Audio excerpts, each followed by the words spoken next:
Hello mga ka-RJ, another day, another client naman tayo. Ngayong araw ay magtatato tayo dahil naka-promo tayo. May nag-bill sa atin ng promo tattoo minimalist. Ngayong araw, June 23, 2023. Tara, samahan niyo ako mga guys.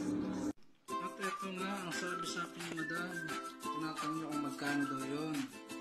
At agad-agad natin sinagot agad ang presyo para sa kanyang minimalist. Sabi ko kay madam, hindi pwede natin gawin yung nakatato na, kaya humanap tayo dito sa ating Pinterest. At dalawa nga pala yung gustong ipagawa ni madam ngayong araw para sa kanyang minimalist. Ito, dala-dala tayo humanap ng isa pa ng design niya dito sa ating Pinterest. At hindi tayo kumukopya ng nakatato na, kaya mas maganda yung hindi pa nakagawa, hindi pa nagagawa ng ibang artist or hindi pa nakatato.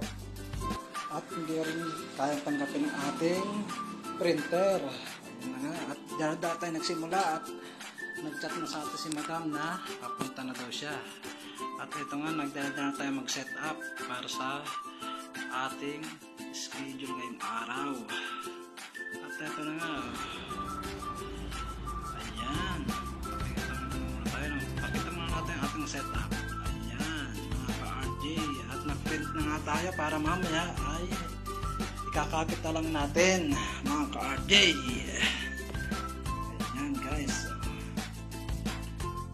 hindi na kasi ako nagpiprehan, kaya mas matagal pagpiprehan, pero masanay din ako doon. Kaya ito, nakadika na tayo ng printer para sa mabilis ang session.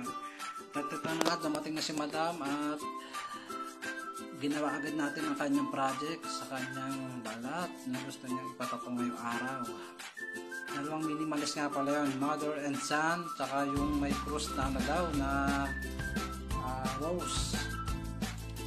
At ito nga, unang session natin ay natapos tayo dito. Ito guys, mga ka-RJ,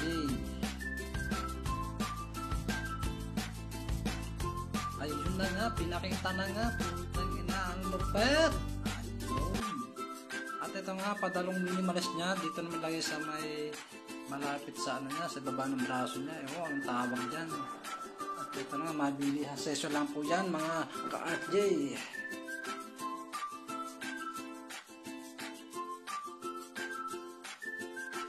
Ayun, at pinakita na nga. At maya nga pala ay